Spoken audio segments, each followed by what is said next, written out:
is here, so we'll wait for a few minutes and see how many come on board. Maybe 3 minutes and then we start.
There's a few messages saying that people can't hear anything, and that's kind of because we're waiting for people to join the meeting. So, Patrick, if you're ready, shall we begin?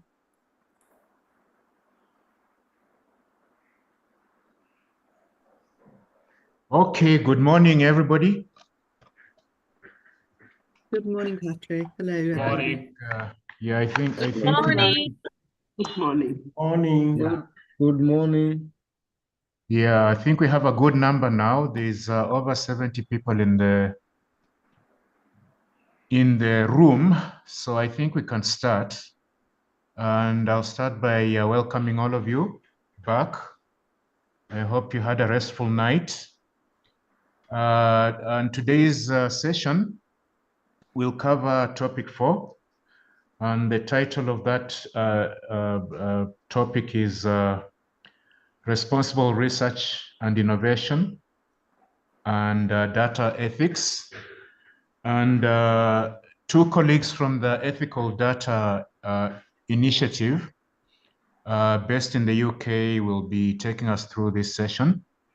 Their names are Sushith Anand and Catherine Bailey, and I can see they're already online. I think at the beginning I mentioned that ICAD is partnering with Ethical Data Initiative in organizing this course. And they were with us last year as well for the first training. We've also done a number of seminars with them.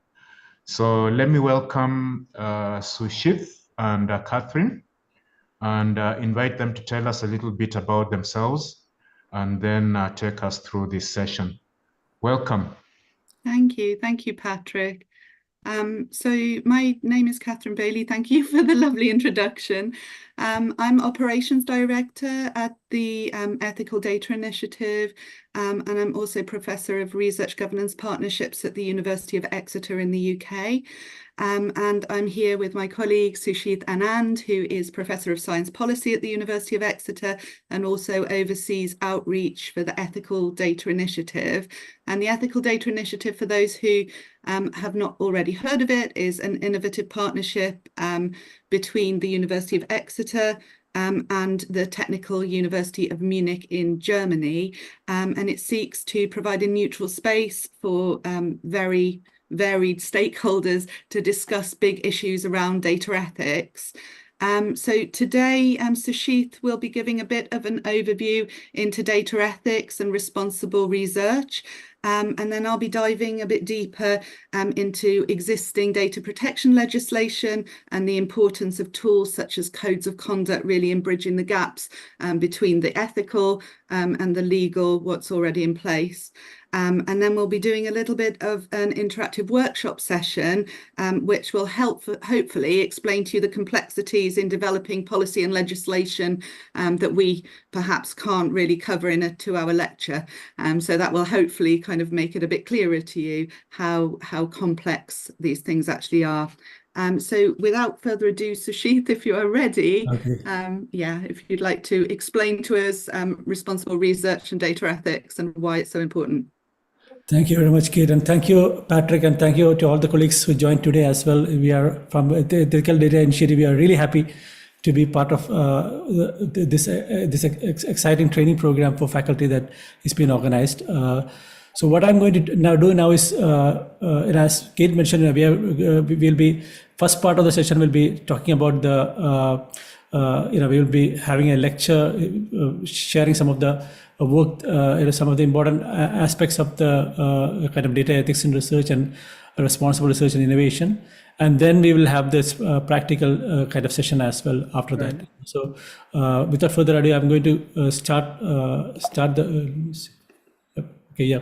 So what we are going to cover is in the first part, specifically looking into responsible research and innovation and why it is very important.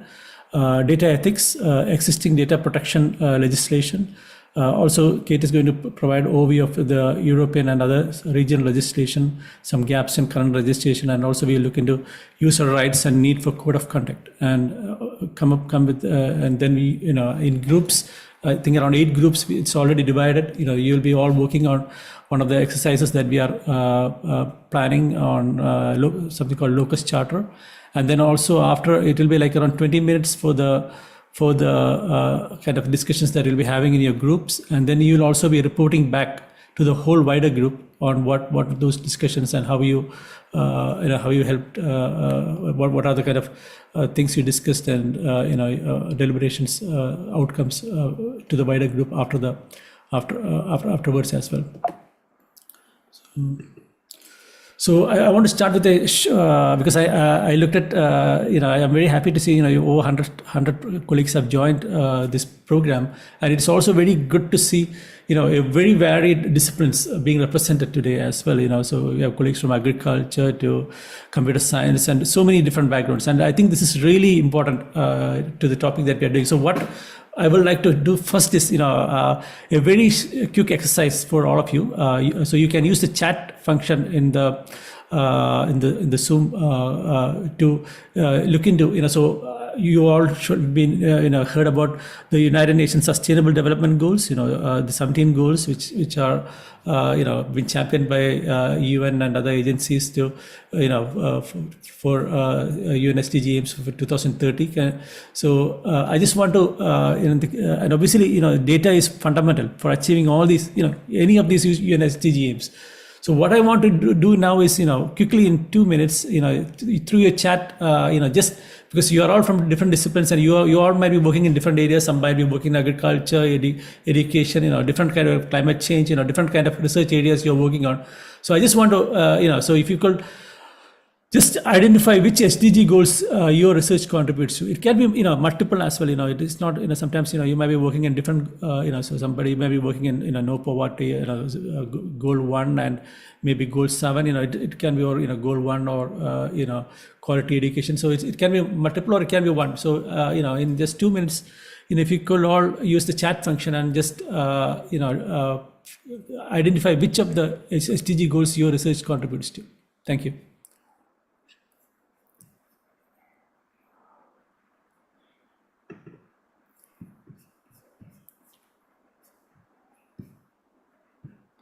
Great, thank you. Good to see.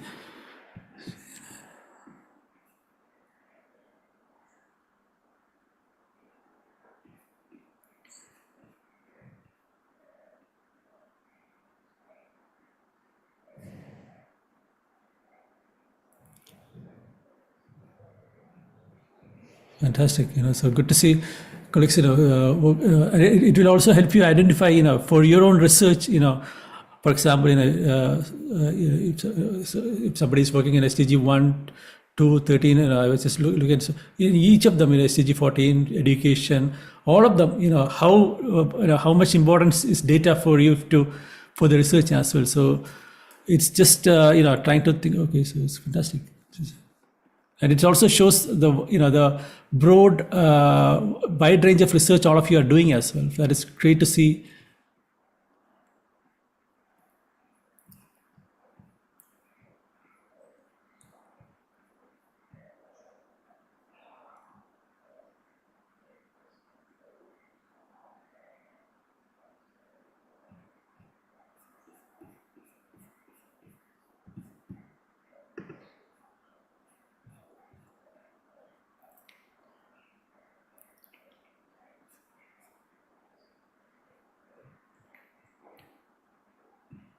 And also it might be also for you to reflect as well when we come later as well, the kind of issues you faced with getting quality data, or that's also something that hopefully you will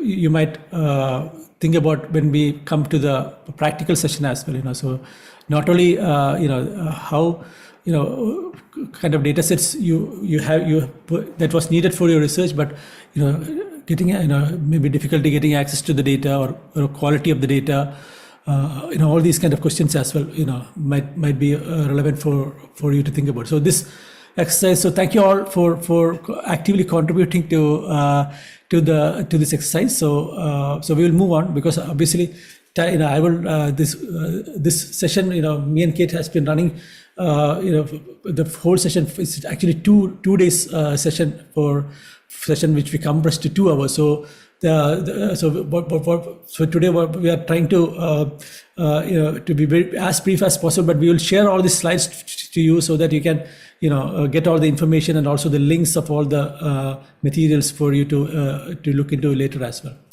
So as you have seen, and it's good to know, colleagues are working in all these disciplines, for all the kind of grand challenges that we are facing, it is all multidisciplinary, and it needs colleagues from all different disciplines working together, and and data plays a key role. From climate change to environmental degradation, rising social inequality, all the kind of challenges that is facing the society.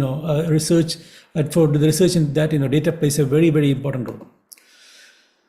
And we have now moving to responsible research and innovation.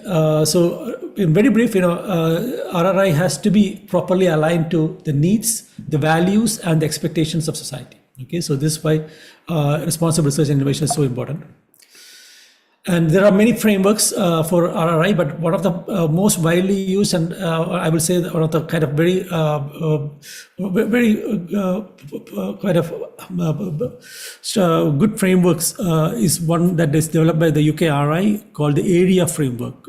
So it stands for Anticipate, Reflect, Engage, and Act. And I will encourage you, especially, I know most of your colleagues are PhD supervisors as well. So for your PhD students as well, when they start the projects, or your MSc master students doing the dissertations projects, I think it will be really helpful for them if you also introduce when they are coming up with these project proposals, to start from the beginning to look into the AREA framework. So where they look into things of for example, anticipating what describing and analyzing the impacts of the research, both intended or otherwise, that may arise.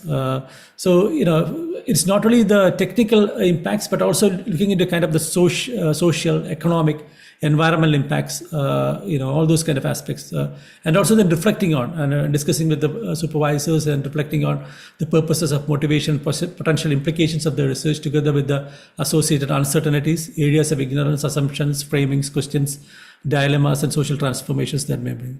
And then it's also important to engage with the wider communities as well, to especially if you are doing field research, trying to understand the wider kind of including participation of the wider communities as well, and then also to act on all these kind of discussions. And this is an iterative process as well. And as your research goes on, you have to keep, it's not just doing once, but always, trying to think about and keep iterating as well. And so I just want to give you one example, because there are so many kind of examples, to start with. So. Because I again, this is an example because my background is in geospatial science. So I thought to, and especially colleagues who are working in climate change and all those kind of areas, agriculture, might know about some of this example which I'm going to tell, because this is a really good example to show the impact of open data policies. Okay, so as some of you know, one of the kind of the most longest, in fact, kind of open Earth observation programs was launched by USGS. And it goes back more than 30 decades, 30 years of Earth observation data, released by USGS through this Landsat program. And what was very interesting was in 2000, though Landsat has been going for over 30 years, so in around 2008. There was a policy change, and then till then, it was the data was not freely available, openly available. You had to pay for it, but in 2008 the policy changed, and the Landsat data was made available freely and openly. And you can see, the dramatic change that happened after that. Both in terms of the impact of how many researchers were able to access this data sets for their own research, but also the various different areas. So this slide just shows the dramatic impact of within just around from 2008 to 2022 where this data was there. But more importantly, from a researcher perspective, the citations and the impact from the publications that happened as well. You can see actually if you look at the orange line, it just shows the number of citations from various publications. And if you look at 2008 onwards, the numbers of the publications that has been using the data, which again shows the impact of that open data policy. And obviously, it has, it is not only used by scientists and researchers, but it has been, there is a huge,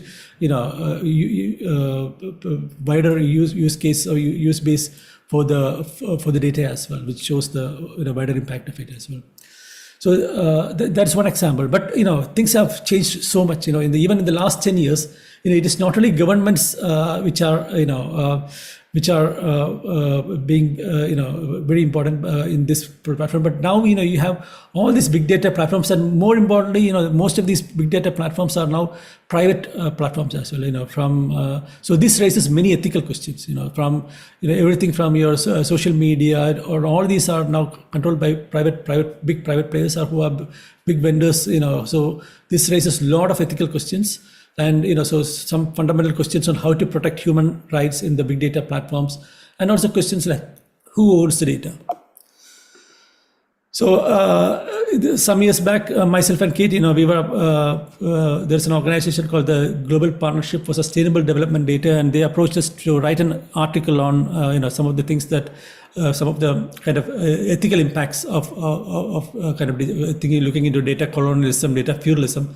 And we wrote a short article, and this aim is to for policymakers to also understand about these kind of ethical dilemmas. So we looked into the agriculture sector and wrote a short article on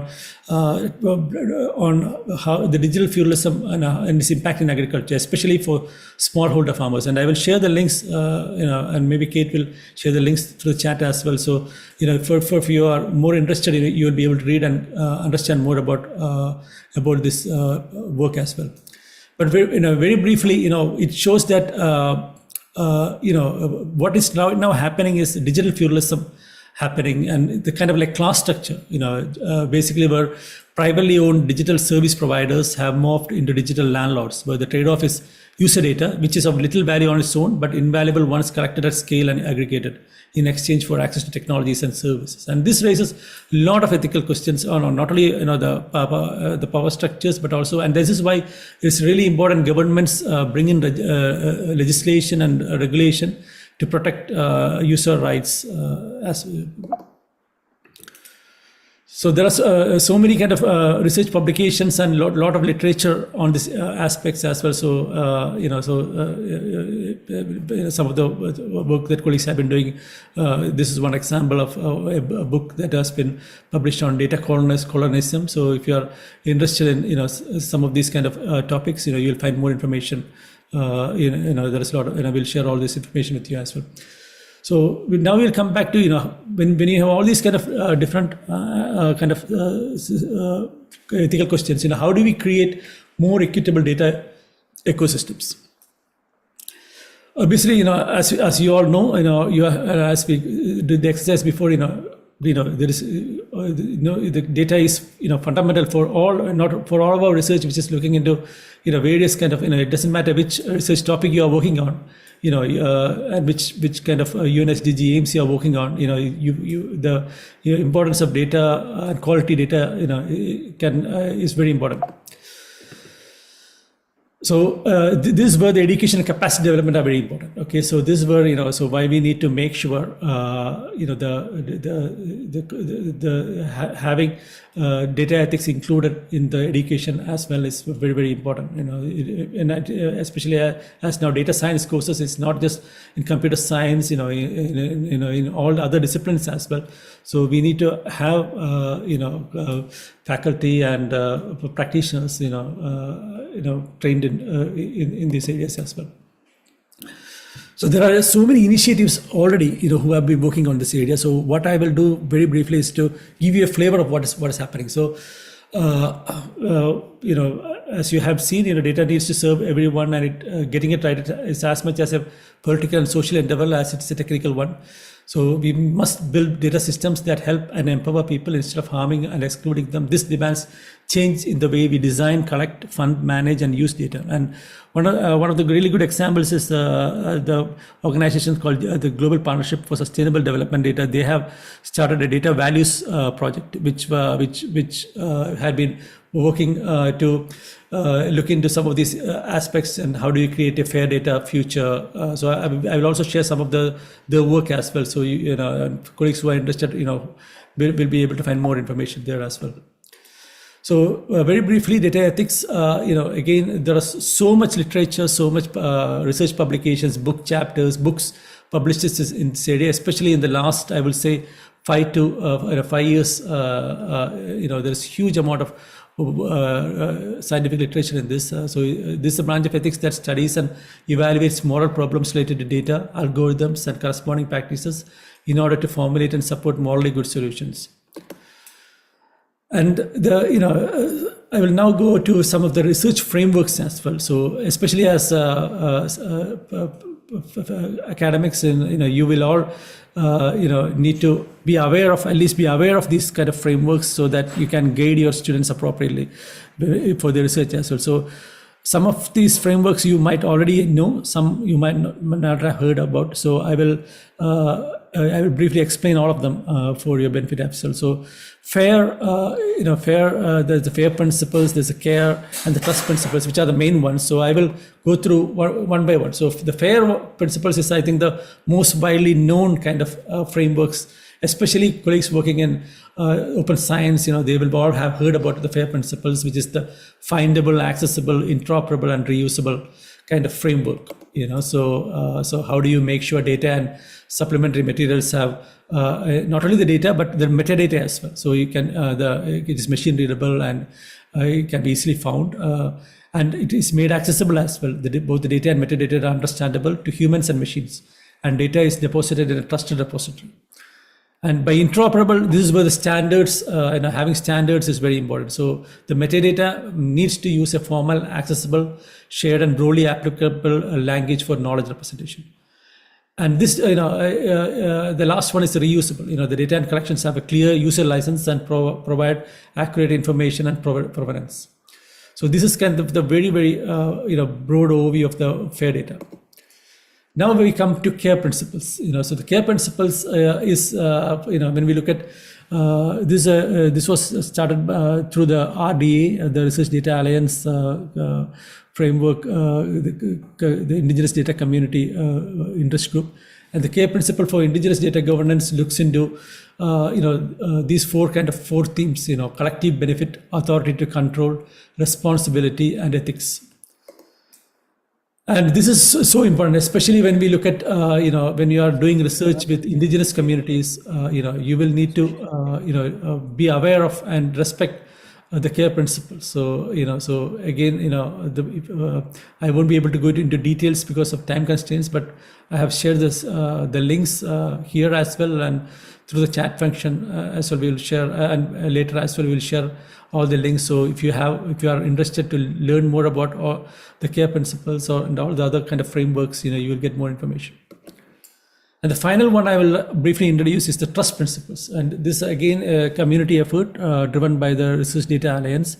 But this is more targeted to if you're working in digital repositories, or if you're data stewards, all those colleagues, if you're, this kind of principles will be more relevant. And so this looks into things like transparency, responsibility, user focus, sustainability, and as well as the technology aspects as well. So looking into things like, does the infrastructure and capabilities support secure, persistent, reliable services? From responsibility, it means to be responsible for ensuring authentic and integrity of data holdings and for reliability and persistence of service. Transparency, to be transparent about specific repository services and data holdings that are verifiable by publicly accessible evidence, and user focus and sustainability. So this is in a very, very broad overview what the trust principles are looking at.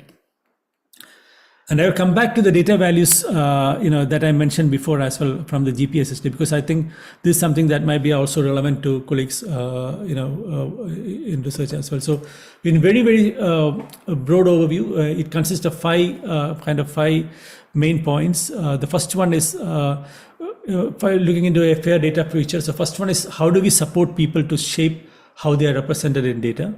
The second is to invest in public participation for accountability. And the third is to democratize data skills for greater equality. The fourth is creating cultures of transparency, data sharing and use. And the fifth is funding open and responsive data systems so that all people share in the benefits of data. So this is a very, very broad, and obviously, I will share the link of it as well. So you'll find more details about, how to do this as well in each of these points as well. So, as I mentioned, the data landscape now is very, very, as I shown in that pyramid structure, so it's very, very, there's a big power asymmetries, and so the reality is, so this picture, will help you, in a much easier way understand what's the reality. And how things need to be. For example, reality. So it shows it's, when we think about things like equality, equity. Equality and equity are different. So equity means everyone gets the support they need, which produces equity. And then looking into justice issues, as well as how do you actually include everyone? Everyone is included in the discussions and in developing these frameworks.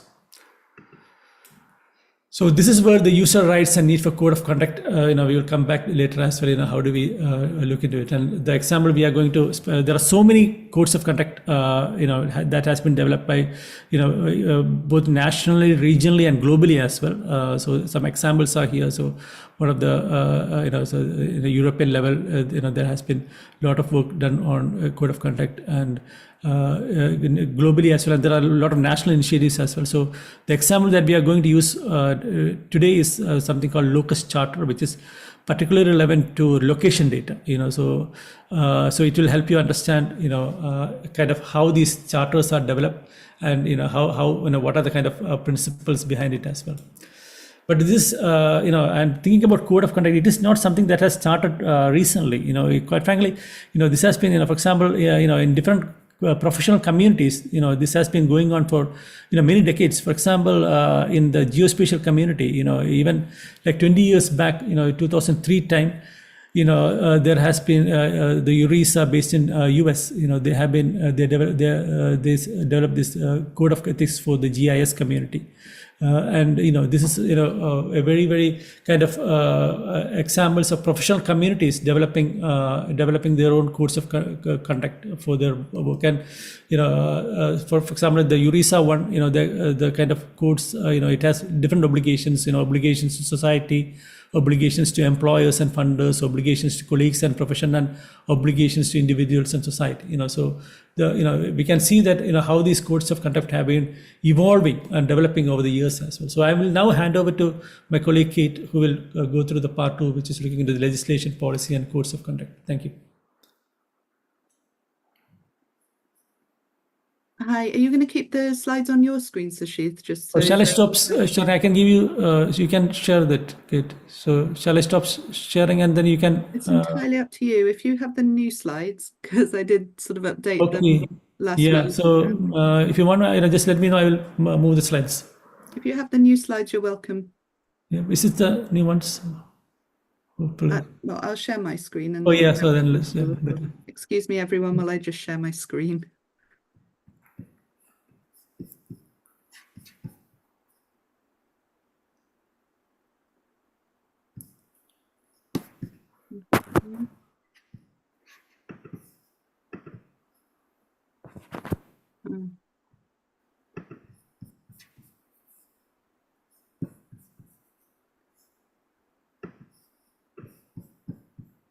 So could you just let me know, can you see the slideshow?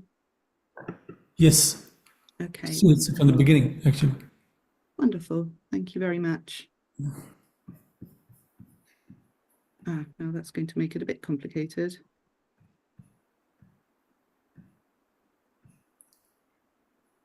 Excuse me. I tried to start it halfway through and it really has not worked. So there we go. Okay, we're up and running. Okay, so we are now going to look at the intersection between data policy and regulation and data ethics. So this is both to give some background to today's sessions and to help to explain the importance of non-mandatory data ethics tools, guidelines and frameworks. And then we're going to look at initiatives like the voluntary data codes of conduct and how they can help to inform the ethics debate and plug legislative gaps. So data and the storage, use and access to data sources has been a concern for data practitioners for decades. However, due to the rise in IoT and sensor technologies in all sectors, as well as our increased online presence, obviously, the importance of privacy and data is increasingly recognised. Research carried out in the UK last year by media regulator Ofcom into the concerns of internet users over the age of 16 found that 58% of respondents were most concerned about data and privacy online. So consumers and individuals are becoming increasingly concerned about the collection, use and sharing of personal information to third parties, including around understanding of the notice and consent processes that are inherent in most laws at the moment. With this increased awareness among the population becomes increased pressure for governments and policymakers to translate these concerns into policy and law. Currently, there are 137 out of 194 countries worldwide that have put in place legislation to secure the protection of data and privacy.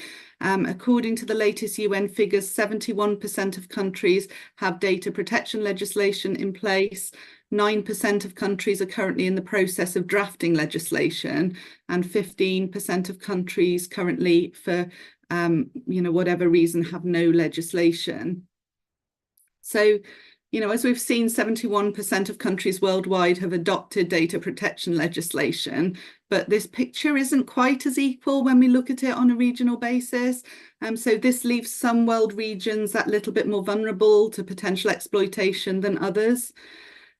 This diagram here shows a rudimentary generalized overview of how policy is made before eventually being codified in law. So we'll talk about that a bit. Policy development is an iterative process. It begins with identifying and defining an issue that needs solving. It then moves on to analysis, implementation, evaluation, and then back to the start again with a new iteration of problem definition. And although policy agendas and laws are proposed and decided on by national governments, it isn't only the national governments that are at play here. So there's other stakeholders such as international organisations, non-governmental organisations, lobby groups and other bodies that are at work behind the scenes to help inform or to seek to influence agendas and decisions. So if we look, for example, at GDPR, which is one of the international mainstays of data protection policy, the concept originally came from a list of principles that was actually put forward in 1980 in the OECD General Council White Paper. Wait a second, this is quite a mouthful. The White Paper on recommendations of the Council concerning guidelines governing the protection of privacy and transborder flows of personal data.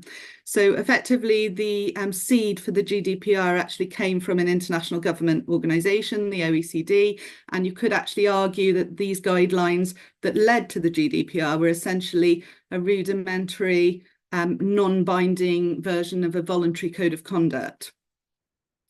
The European Council recognised the need for personal data protection in 1981, but this didn't, so this shows how complex kind of policy and lawmaking can be. It did not enter into European law until 2016 with the advent of the Data Protection Directive.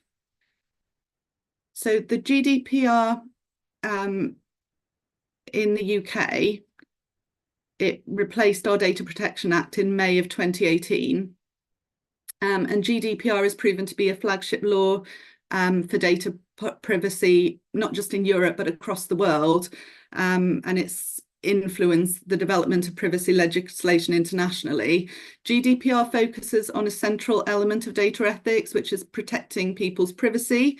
And it also touches on some of the other elements of data ethics, such as accountability and transparency. But there's many other ethical issues, as well as business and competition laws that aren't covered or are difficult to legislate for in this constantly changing landscape. And as data processing evolves, as well as the volume and nature of data being produced and collected, many additional ethical considerations are sure to arise. So it's quite important for us to be aware of data protection laws in the region that we're operating in, because they don't just apply to ICT and data professionals, but they also apply to researchers, academics, and anyone storing or processing data. So this is just an overview here of the rules under GDPR. So this is what we have to operate in under in Europe and still now in the UK. But it's worth having a think and a look at kind of what the rules are in your particular country and region. As this image here hopefully demonstrates, there are constant changes and development to data protection legislation as the sector continues to evolve. And quite interestingly, or perhaps obviously, given the current economic climate since 2020, a lot of these new developments are focusing on promoting growth rather than necessarily the ethics of data protection. So the European Data Governance Act, which came into force in September 23, so September of last year, is a key pillar of the European data strategy, and it seeks to promote reuse of data with a view to encouraging growth. The volume of data generated has grown exponentially over recent years, which I'm sure we're all aware, and it's expected to grow further over the coming years. But there's been relatively limited data sharing, despite its potential for economic and societal efficiency, growth and innovation. Three primary issues have been identified by the European Commission as hindering effective data sharing. So firstly, the lack of appropriate data sharing structures. technological obstacles, and low trust in data reusers and data collection for the common good. So effectively, trust is a big issue in the reliability of data and in how data is able to be shared and reused. And so the Data Governance Act seeks to address this. The most recent development that we've seen in EU data legislation is the European Data Act. And the Act entered into force on the 11th of January of this year, and it will be applicable from the end of this month. And it focuses on harmonised rules on fair access to and use of data, as well as promoting growth and allowing increased public sector access to data. So it's all looking at growth and also kind of increased access to that data. The UK government are continuing their overhaul of domestic data legislation with the Data Protection and Digital Information Bill. And the aim of this legislation is to trigger growth and take a risk-based approach that favours business while maintaining high standards of data protection. This bill has been carried over to the 2023-24 parliamentary session, but it has failed to pass before the new government was installed before the summer, so it remains to be seen what will happen this year. Even with the rapidly developing legislations that are happening, not just in the European context, but across the world, there's many issues that continue to arise, including whether enough is being done to protect tech users. For example, current legislation calls for an opt-in approach to user consent. And so aside the obvious issues of data literacy and understanding, users deciding not to provide data or to only provide certain amounts of data can result in reduced or suboptimal service or inclusion. So it could be argued that users are being coerced into handing over personal data in exchange for time-saving features or social inclusion, which, you know, we can argue isn't necessarily ethical. Current data laws are not completely prescriptive, as we've already discussed, and the many and varied issues of this new environment make legislating really quite difficult. Additionally, current rules require self-reporting, and companies and organisations that collect, use or store data are required to develop internal policies and risk assessments. So effectively they are self-reporting and there isn't perhaps enough overview on what's actually going on there.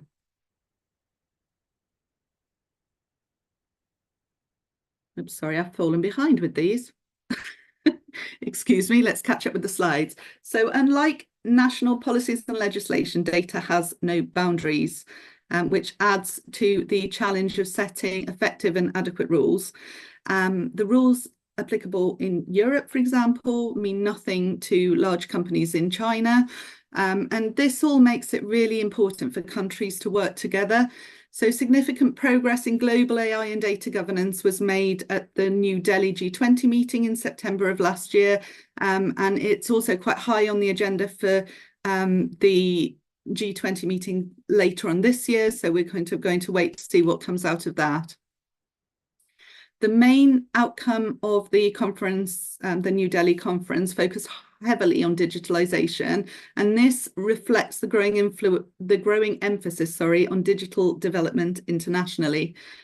Codes of conduct have developed as a bit of a stopgap to provide sector-specific guidelines to help with compliance and data legislation, but also to fill the gaps in current legislation and to help build awareness and to help educate around ethical practices.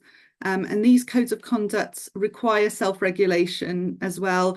They are voluntary, they're principle-based, and they have attitude and behavioural change as key goals, as well as increasing transparency, which, as we've seen, is really, really important.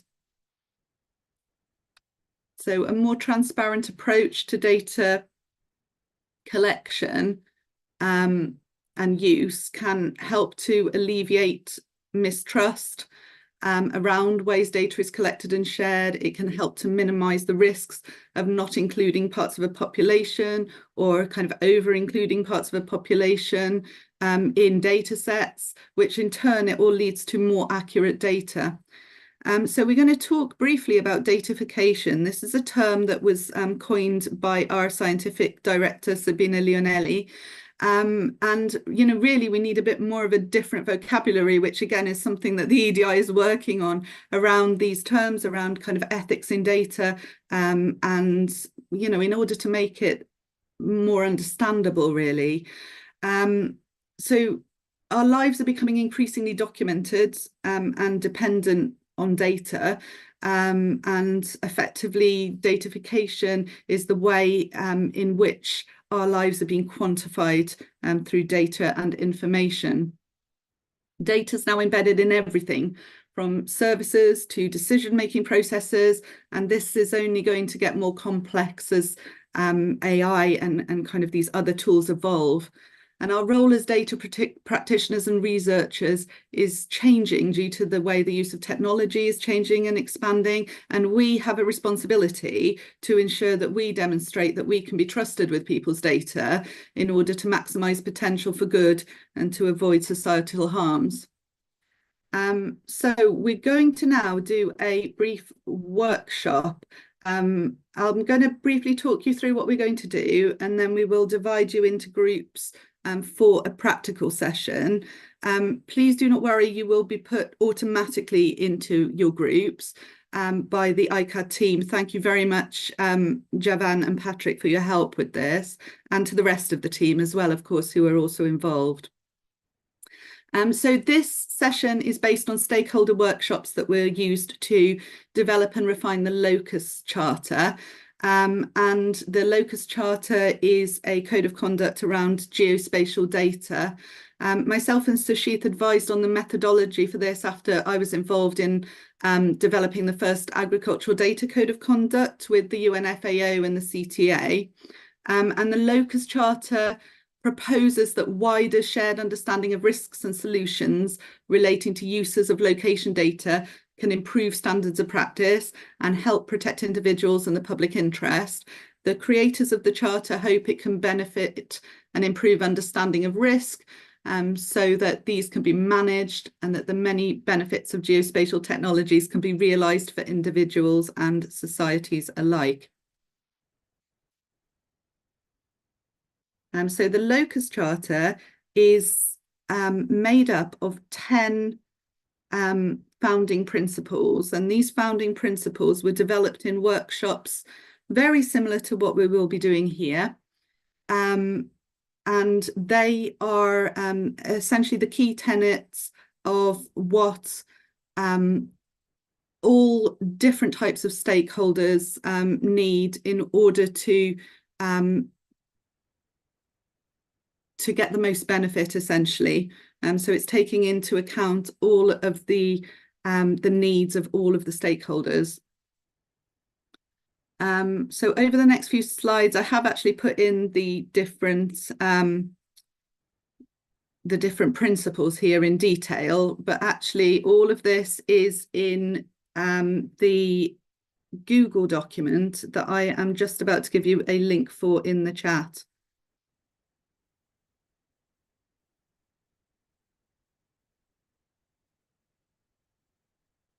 And I've seen, no, I do have access to the chat. Just 1 second, excuse me. Right, so you'll see that you have a Google document here.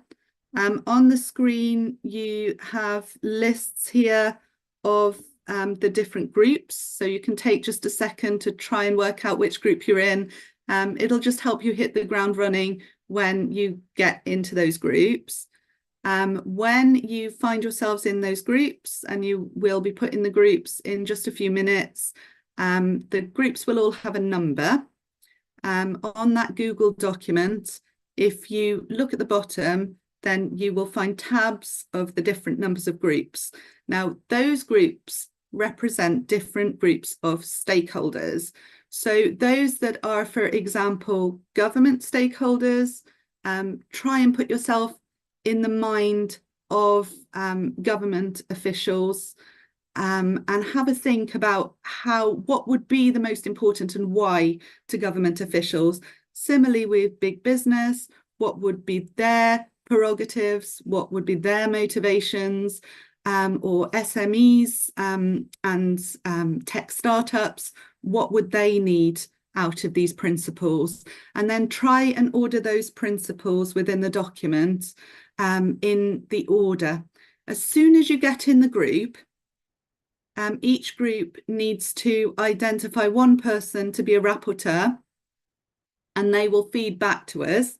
You'll have 20 minutes to do the session, and then just a few minutes afterwards for each group to feed back which were the most important principles, which were the least important principles, and why. And please do not worry, you will have either myself or one of the ICAD coordinators to help to answer any questions that you will have inside the group. So Patrick, whenever you're ready, I think that we can move into the breakout groups. Okay. Javan was helping us, Javan and Victor, to create the groups. So maybe they can give us guidance. Thank you. On, yeah. Javan? Okay, the groups, I want to open the groups now. Yes. So the only thing I require, if you see your name in group 1, kindly join group 1. If you see your name in group 8, kindly go join group 8, and then we meet that side. If you don't see your name in any of the groups, join a group of your choice. Meet there and then we'll discuss. Thank you. Okay. Yeah.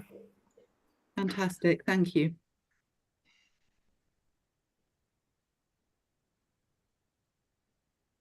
You sent the link to join the group. You can join. I think you can. You'll just see. You'll click on the buttons. You'll see breakout rooms. Then from there, you'll be able to join the group. Can you see? You are breaking. Just repeat that again. Okay. When you on your end. Yeah. Maybe on your screen or the 3 dots, you'll be able to see breakout rooms. Then when you click on that, you'll see the list of the different groups. So you just click the one you're supposed to join. Okay. Thank you. Yes. Thank you. Okay. Thank you. Thank you. I got it. Okay. Javan, do we know who is assigned to each group? Yeah, I think the staff at this side knows which group they're supposed to join. Yeah. Okay, Like me, I'll be joining group 5. Oh, am I in group 5? The only group that wasn't assigned was group 8. So Group 8. So yeah, am I in group 8 then? Yes. Yeah, you can join group 8 and then Sushit can join any of the other groups. Okay, Sushit, would you like to join group 8 and I'll just hop between Okay. groups and Yeah, so I will join group 8. Okay. perfect, thank you. Okay. Thank you. Me, So I'll it's be in 20 group minutes, right? 20 minutes, and then we'll all come back. You'll make us join in the main group, right? Yeah. Thank you. Yes. Thank you. See you there. Let's So give them. everybody who hasn't yet joined a group, try and identify which group you're in. Oh, excuse me, that's my fault. Try and identify which group you're in and join that one, or just join a group that maybe needs a few more members, because at this point it really doesn't matter as long as you know which stakeholder you are. Yeah, sure. We just try to sort of split everybody equally between groups. Yeah, sure. I'm just giving them some minutes and then maybe we'll see if we can split. Perfect. Yeah. Okay. Then maybe we'll join groups later on. We'll join the last bit. Yes. After everyone has joined, then we can join them. Sorry, So that I we can't don't see leave. to the meetings. Yes, Susan? I can't see the links to the meetings. Sorry. Oh, you can't see the links. Okay, let me. Which group are you supposed to join? 3. 3. Have you Let opened the me- breakout rooms window? You scroll down.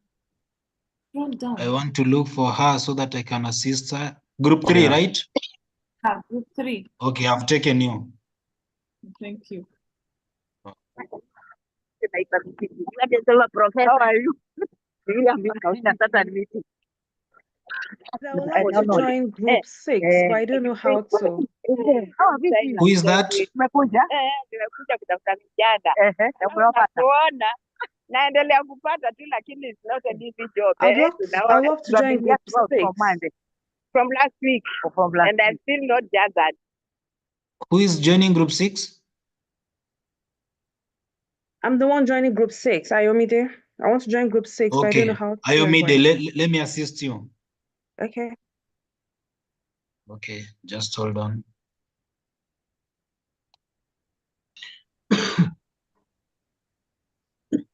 There you go. Any other person finding challenge joining their group? Yeah, I need group 6 as well, but I'm not on the list. Yeah, I'm meant to Oh, you're join not group on the 2, but list. not seeing. Okay, let me join you group 6. Okay, done. Another person? Me too. Javan, join me to group 6. Who is that? Dr. Pio? Yes, Lydia. please. Group 6? Group 2. Group 2. Okay, there you go. Who else? Nasra group 8. Group 4, sorry. Group 4. Nasra group 4. Yes. I want Gone. to join group 2. Annabelle. Lydia, Annabelle group what? 2. Group 2. Lydia, Okay. group 6. Okay, Annabelle group 2. Lydia group, which group? Group 6. Lydia group 6. Okay. Any other person? Casey Onyango group 6.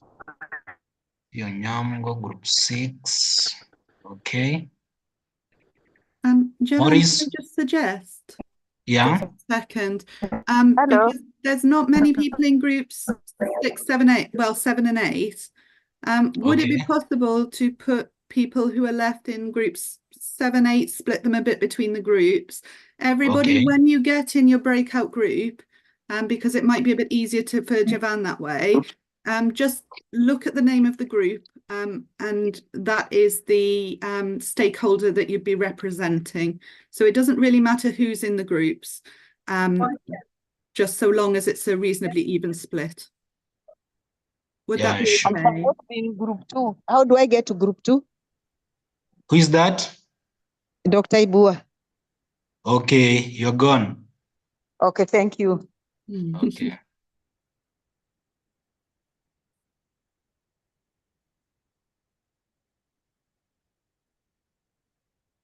I can see which other group do we add more people?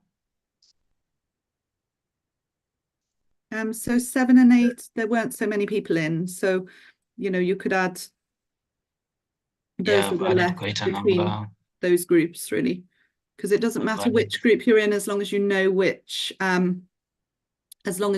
stakeholder you're representing. Yeah, sure. Sorry, I just gave you the list to make it I also easier don't have a beforehand. group. That's My okay. name is Jen. You'll I be don't in, have a group. you'll be in group 7 or 8. Javan's going to split everyone now between the groups. So just have a look for the name of the group when you get in the group. And that's the stakeholder you'll be representing. Group 6.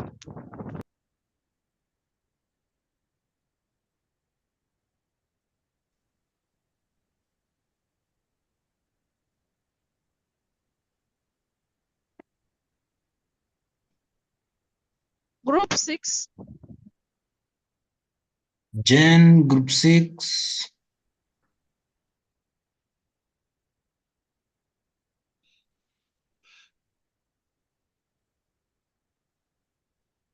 Hello, Hope. Hope, can you hear me?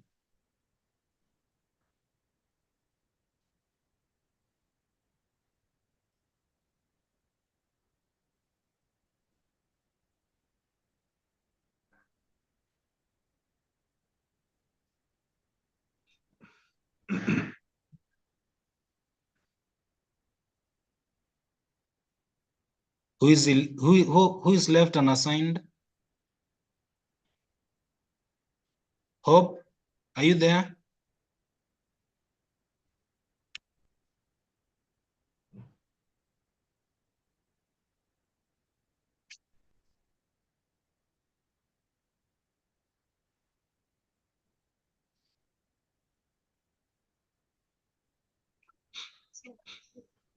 When you start this business, it's also serving the sustainable development.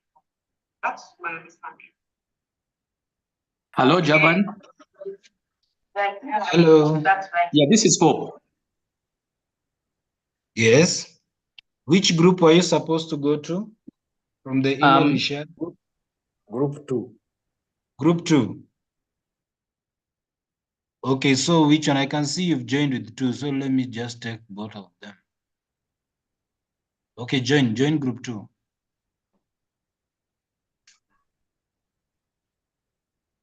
People come out of poverty, so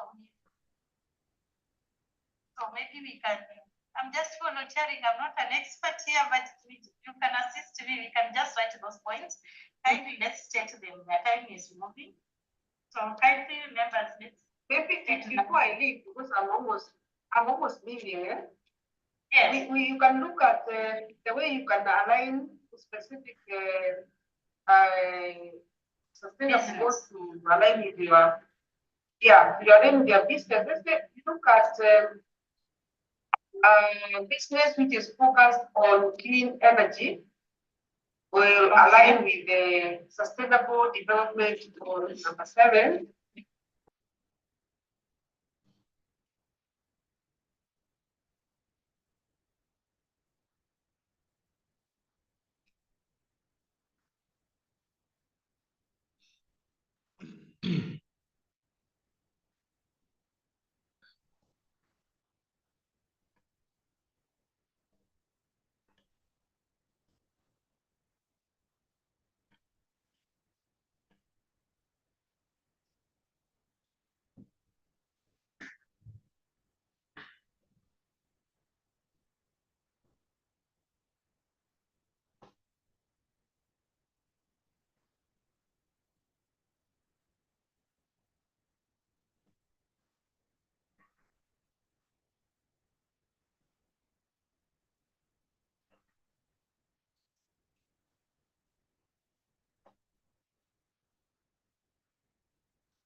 Hey, Javan, just to check, are you closing the breakout rooms now?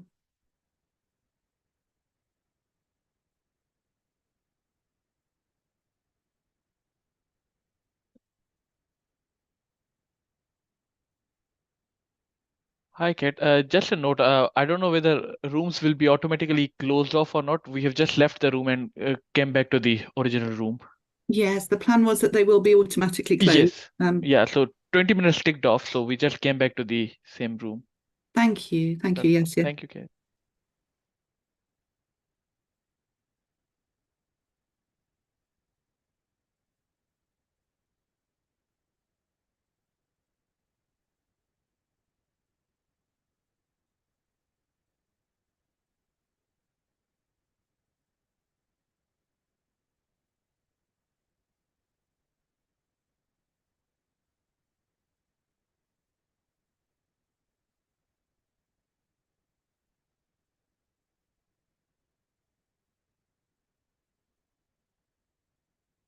Hello. Hello. Is everybody back in the room now? For our group, the time was not enough. So is it possible to add some more time? We can't add more time, but the important thing is, do you have maybe the top 2 or 3 principles or the most important ones for your stakeholder group? And do you have an idea of which would be the most important? All right. So if you have that, you've got enough. Okay, thank you. Well guided.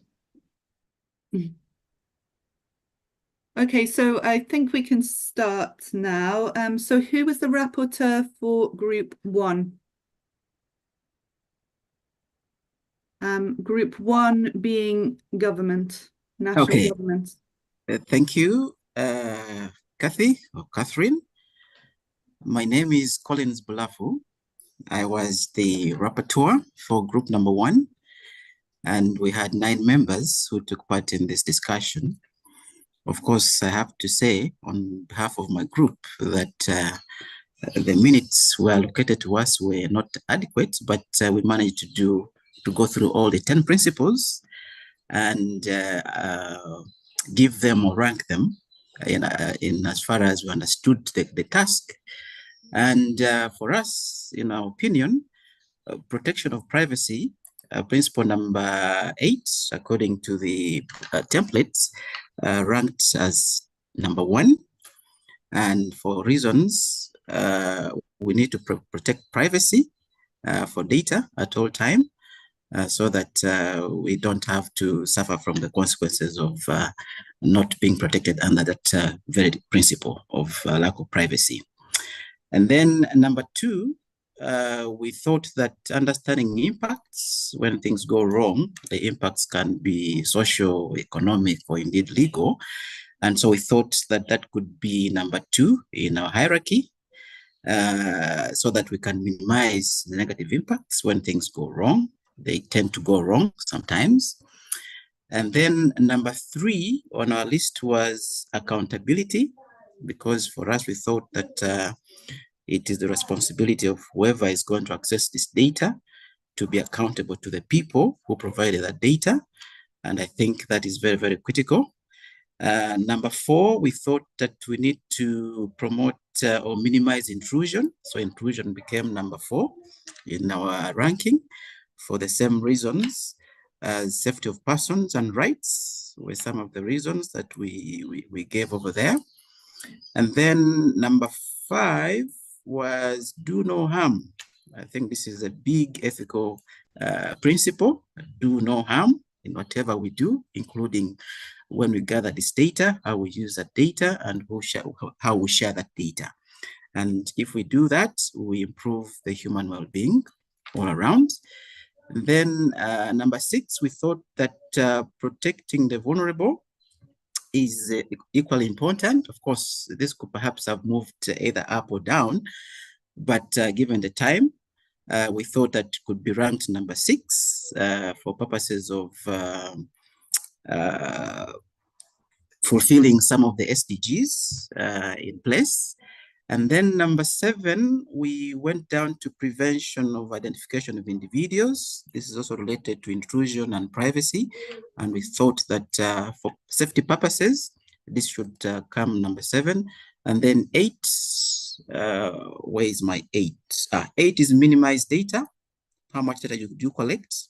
You should only collect that data that you need for the purpose at hand. So that you don't encumber people with answering long questionnaires that you're not going to use at the very, very end. And then number 9 was address bias. And then lastly, we thought that these opportunities should come last. In other words, we need to prevent profits over privacy. Thank you very much. Okay, thank you very much. What I will say is there's no right or wrong answers, and it's really just thinking about what those groups of stakeholders would want, or what their priorities would be effectively. So that's great. That's really detailed. Thank you. But don't all feel like yours need to be as detailed as that.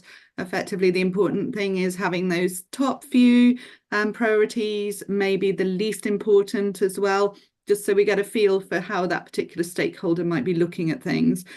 So on to group 2, who was the designated rapporteur for group 2? So that's universities, group 2. Yeah, thank you. Due to time constraints, we were not able to complete a whole task, but we managed to come up with the top 3. Our number 1 was protecting the privacy of the data.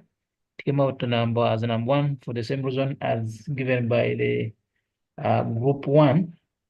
Then our second ranking was understanding the impacts, and the third was not harming the participants. So those were our top 3 priorities. Thank you very much. Could you just tell us briefly, Gerald, before you disappear, especially for the first one, protecting privacy, why do you think that would be the most important to, or why did your group think it might be the most important to universities? It is important to protect the privacy of participants, because once you do not protect their privacy, the next time you go to collect the data, they will not reveal, they will not give you the data that you need. So it is important that you keep their privacy.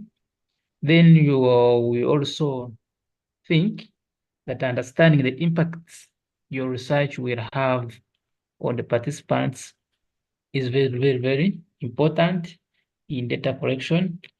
Then not harming them, because at times people they fear the effects the research would bring on them. So once they find that the research is non-invasive, they will freely participate in and you collect as much data as you can. Thank you very much. Thank you very much. Thank you, Gerald and group 2. So group 3, who is a rapporteur for group 3? Thank you very much. My name is Robert Kati. We were in group 3, and thank you, Catherine, for visiting us.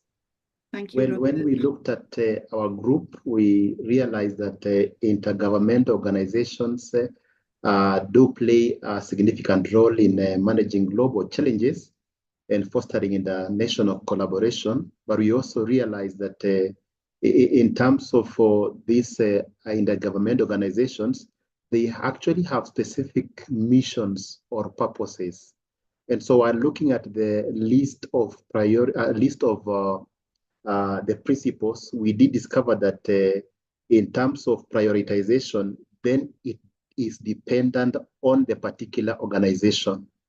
But from our group, what came out very important as number 1 is the principle of do no harm, basically because of safeguarding individual rights and taking care of the interests of member organizations and the governments that these teams represent.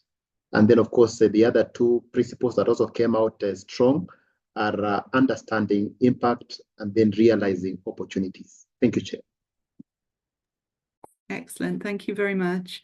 So thank you, Group 3. Then we're on to Group 4. So our Group 4 is NGOs. Who's the rapporteur? Here, thank you. So for our group, based on the fact that NGOs work to protect social justice, work with communities and the public in general in addressing the day-to-day problems that they are working with. They are very close to the community, so we have ranked the principles focusing on that. The first is protect the vulnerables. The second, do no harm. The third, protect privacy. The fourth, minimize intrusion. Fifth, prevent identification of individuals. The sixth, provide accountability, address bias, minimize data, understand impact, and realize opportunities. And the least ones, we thought that individual people have got the responsibility to understand the existing rules so they can take them into account when they are using data. Thank you. Thank you very much, Rose, and Group 4. So we're on to Group 5 now. That is Big Business. Who was designated rapporteur for Group 5? Who's our business person? Yeah. Hi, Lizzie. I Please hope carry you on. can hear me. Yes, Yes, we we were looking at big businesses, and we were able to rank some principles into order. Like our principle number 1 was to realize opportunities. And the reason being is that recognizing these are businesses, and big business. So we were saying that the reason may be because recognizing and acting on those opportunities is key to sustaining and growing a business in a dynamic and competitive landscape. And we also know that primary goals of these big businesses is to maximize on their profits. Then order number 2 was to understand the impact. Now, after you have realized the opportunities, now you take time to understand the socio-economic, political, whichever kind of impact that those opportunities have on the all the dynamics that come into play. Then we have under number 3 as protect the vulnerable, and number 4 as to address the bias, number 5 to provide accountability, and then to minimize intrusion. And then our order number 7 was to protect privacy. Then order number 8 was to prevent identification of individuals, and then do no harm. Yeah, I think, yeah, I don't know whether we were able to. Back to you. Okay, thank you, Lucy, and Group 5. Yeah, that was a very comprehensive overview of yeah, what big business would probably think and what they probably prioritize. So thank you very much for your thoughts on that. On to Group 6. We have our group of researchers. So who was the rapporteur for the researchers? Okay, I was the secretary. The group appointed me. My name is Dr. Mandri Kingendo from Kenya, and in the University of Embu, I'm a researcher, and I found myself there. And thank you, Catherine, for that input. It was an eye-opener. So in my group, we were able to discuss 4 principles, but the others that remained were more or less related to the others. So we came up with this analysis. 1, that a certain member observed that data is very beneficial, and especially when we are collecting it to the indigenous community. She gave an example of the Maasai. So there is a process, and there is the benefits of that data. Number 2, that data, she mentioned very categorically that in our situations, we are limited, and we should also learn to compete with the West. How? There is also the challenge of funding that become accessible to Africa. And that's why sometimes you find data is not all the time reliable, due also to some lack of equipment that can record and store that data. Because she asked a very crucial question. If I am correcting this data, I was just imagining it's a longitudinal, standing. How will she come back if that data was deleted? So the idea of working closely with the community, whereby it's not only the researcher who benefits, but also the community benefits, so that every stakeholder can be involved. So that came out very strongly. And then also in that process of collecting data, getting information, there is the necessity to protect the participants in terms of also considering many of these are vulnerable that maybe are approached.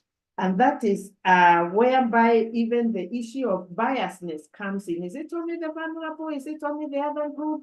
That comparison, a researcher must not be biased in that, so that data can benefit everyone and within that community where one is. It's not the easiest where we go, but also the hard places. How do we penetrate that? So someone else came up with the idea of, in that sense, we should be able to be guided by the principles and the ethics of data correction. So I think in summary, that is what we came up with, putting everything in a nutshell, although we were not able to discuss deeper into the other three principles. I wish we had more time. It was very interesting, and thank you very much.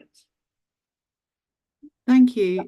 Thank you, Dr. Madrin. That was really fascinating. And yeah, you've actually, brought up really some very, very interesting points about how if we don't have the trust in those communities, then we can't necessarily expect to collect data over the long term, or we can't expect for our projects really to have that sort of longevity. And I've worked in several sort of advice roles, myself, notably in the north of Canada, but, similarly with Indigenous communities, where they had seen effectively groups coming in to put together sort of community projects to help them, all funded by the government in the north of Canada.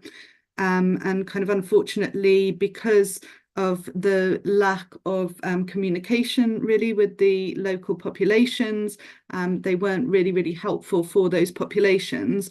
And so there wasn't enough take up, and they didn't collect enough information, and the whole thing fell apart. And there's sort of tens and tens, hundreds even of examples of that. But that's absolutely fascinating. Thank you. And it would be nice to perhaps have a conversation about that outside of this space as well.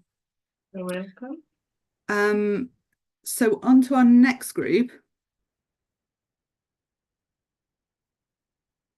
We're on to now group 7. So this is our sort of smallholders, our small local communities and smallholder farmers in this case.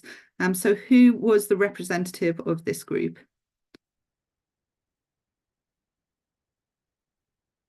I'm not sure. I'll just represent the group. Thank you. My name is Dr. Kaiko. I had a group and we really had an interesting discussion. Sorry, technology failed me. I just found myself in that group. I was supposed to be originally in a different group, but we had a good time discussing. So we started off by trying to understand who or what is a stake, a smallholder.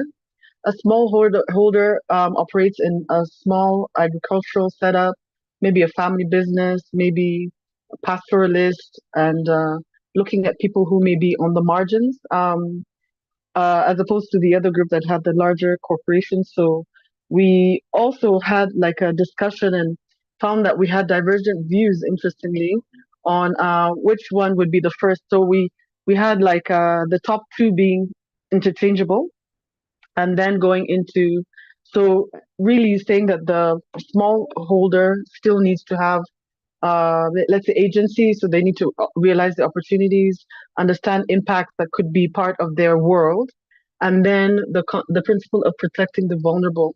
And then this is again where we differed, because some people thought protecting the vulnerable and then listing them, you told us to rank them.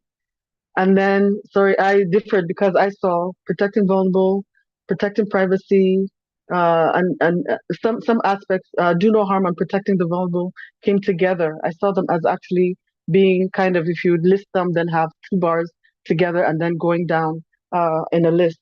So, and then looking at minimizing intrusion and protecting privacy and prevent identification, again, being kind of at the same level.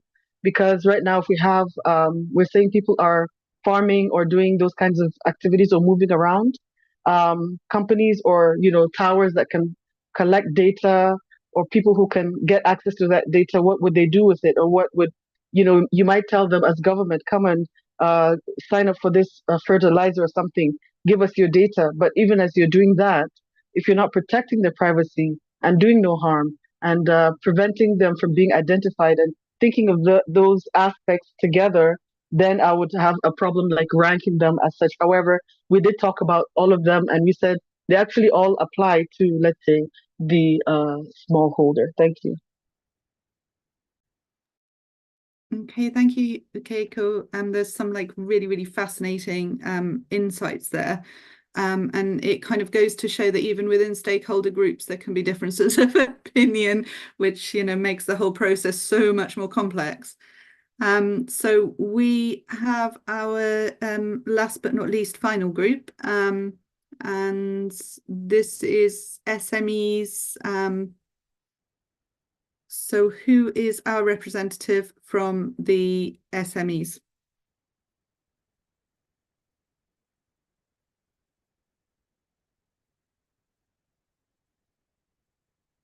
Did we have a rapporteur from the SME group, Group 8?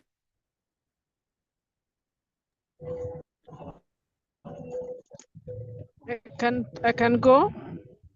Yeah, absolutely, Jane. Carry on, please. Thank you so much. My name is Jane from Deja University, Uganda. And this is the ranking we have for SMEs. The first one is to realize the opportunities. For SMEs, we have to realize opportunities. Then we ensure that we do not do any harm. The second, then we need to protect the vulnerables. Then we protect privacy. We prevent identification of individuals. We address bias, minimize intrusion, provide accountability, and then we understand the impact. After you have completed the whole process, you need to understand the impact of the activities. Thank you.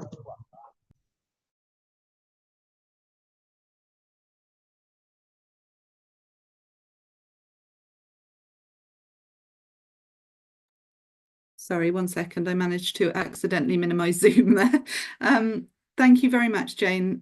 Thank you for your feedback and to all of Group 8. So thank you, everybody. That was a really fascinating session with a lot of insights.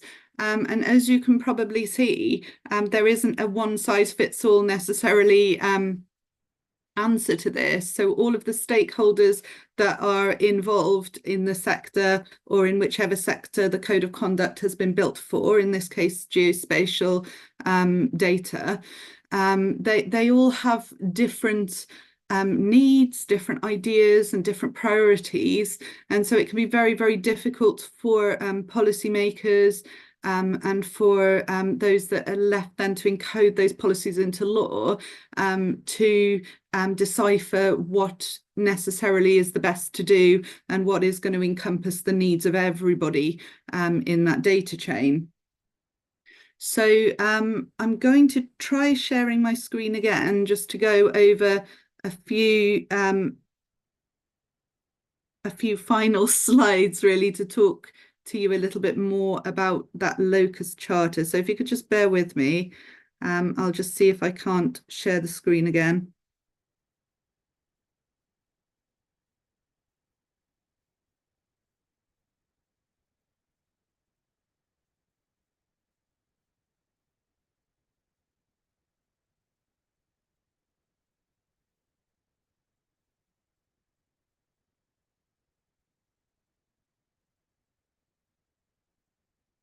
Now, unfortunately, I can't start from the slide that I'm on because there's only a few controls I can use. So bear with me while I move to the slide that I was on.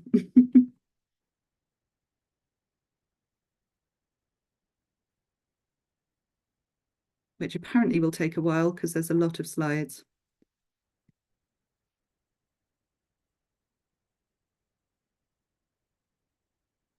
Excellent. So the Locus Charter was developed really with several things in mind, namely to educate and to help to, show us maybe what the most important principles are and give us an idea about how we can operate ethically in this space. And as we've seen from what Sushith talked through with us, there's quite a lot of different tools that can be used to do similar to educators or to help us to understand the space. And please feel free to take any of those away and take those into your teachings, look them up, find out more about them. But they're all brilliant ways of getting students to understand what the importance of ethics is within research and within ethical research. So how can I use the Locus Charter? So there's several different ways that you can use that within your teaching or within your own research. So you can use the Locus Charter to structure questions about practice and impact. You can use the Charter as a basis for roundtables, trainings, such as what we've done here, and certainly feel free to take this into your own class environments. And you can join the community and the international conversation. So if you go to the URL here, ethicalgeo.org/Locus Charter, or just search up Locus Charter online, you'll be able to find it. Then there are several links there showing you how you can join in with that community, or the hashtag Locus Charter on social media. Search for that, or include it if you're using it yourselves. And share related initiatives in ethical use of local data, either on social media or within that community, because all of it helps to build and strengthen the community and the tools. So there's a few topics here for further thought that we will leave you with today, because ethics is quite a complex field. So, there isn't one answer. It's really quite philosophical. But, as long as you are questioning what you're doing, keeping on top of local regulations, then you're, you are at least behaving in as ethical a manner as you can manage. So I'm going to say a massive thank you to everybody for joining us here today. And we will send out a bit more information to ICAD as well, that they can perhaps include in a message to everybody. Please don't hesitate to visit our website, ethicaldatainitiative.org, or look up Ethical Data Initiative, will come up on Google or whichever search engine you're using. And don't hesitate to reach out or get in touch if you have any more questions. But thank you all. Sushith, do you have anything more to say before we conclude? Thank you very much. Thank you, Kate, and thank you for ICAD colleagues for this amazing opportunity. And I actually went to all the 8 groups, and it was really great to see, amazing, I was very impressed because, as I mentioned, this is actually a 2-day program which we condensed into 2 hours, and we wanted to make sure, we have time for all of you for those discussions, which I think is the most important. So you all got involved, and I was so impressed that you all, in a very short time, were able to understand and look into the Locus Charter and were able to come up with really thoughtful ideas and discussions based on all those stakeholder groups. And at the end, you were able to share. Even though you were in only one group, now you got an idea of of all the 8 groups and all the different stakeholders.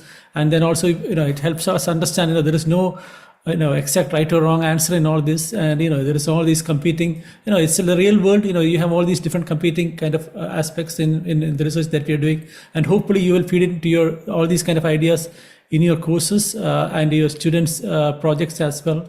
And then I have been sharing all the links as well on all these things meanwhile as well. So all of them are quite detailed, so it will take some time for you to look through it, but at least now all the frameworks. You'll be able to get all these ideas, and on behalf of EDI, myself and Kate, we are really, really grateful for this opportunity, and we wish you all the very best to all of you, whatever you're doing, and for your students, and to make sure we spread all these ideas of ethics in data and data frameworks for the future as well. So feel free to reach out to us for anything. We'll be very happy to, if you have any questions or anything, just we'll share our emails as well, so you can reach out to us.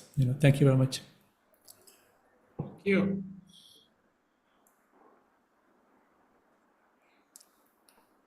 Thank you all. Patrick, are you around? Okay, so thank you, Sushit and Catherine. I think through that session, you've improved our awareness about the importance of responsible research and innovation and data ethics. And our understanding of these principles has been enhanced. And I believe that participants will be able to find ways of applying these in the work that they do. So thank you very much again. And I hope that we will be able to organize another course and you will participate again. Yeah? Thank you. So there were some concerns yesterday, I think, about the starting time. Mm-hmm. And I was a bit worried about the attendance, but I've noticed that it was quite good. Mm-hmm. And quite the majority of you participated. I'd like to assure you that the sessions are being recorded by Javan and can be availed to those who may not have, been with us throughout. If you missed any part of the session, you can catch up through the recording. And you've also been assured that the slides and the other material that was used is going to be shared with you. So I don't think there'll be any problem there. And tomorrow will be the last day of the training. And ICAD is keen to collect views from participants on the various aspects of the course. And this will help us to know what we are doing well and maybe where we can improve.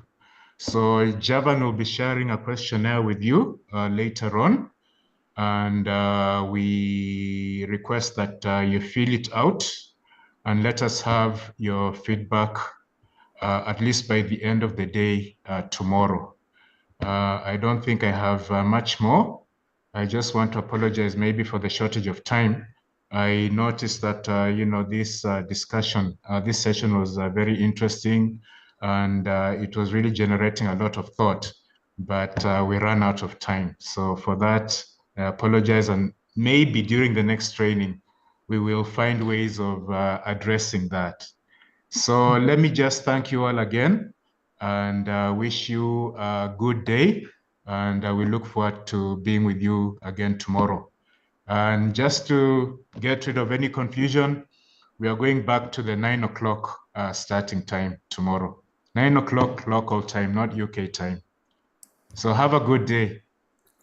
Thank you. Thank you, everyone. Bye for now. Thank you so much, Just Professor. to Thank you. reiterate, if anyone would like to get in touch, if you go to ethicaldatainitiative.org, you can get in touch with us there or find out a bit more about what we do. Thank you very much. Thank you, Patrick, and ICAD colleagues. Thank you. Thank you. Bye. Bye. Bye. Bye. Thank you. Bye bye. Thank you. Bye bye. Bye. Bye.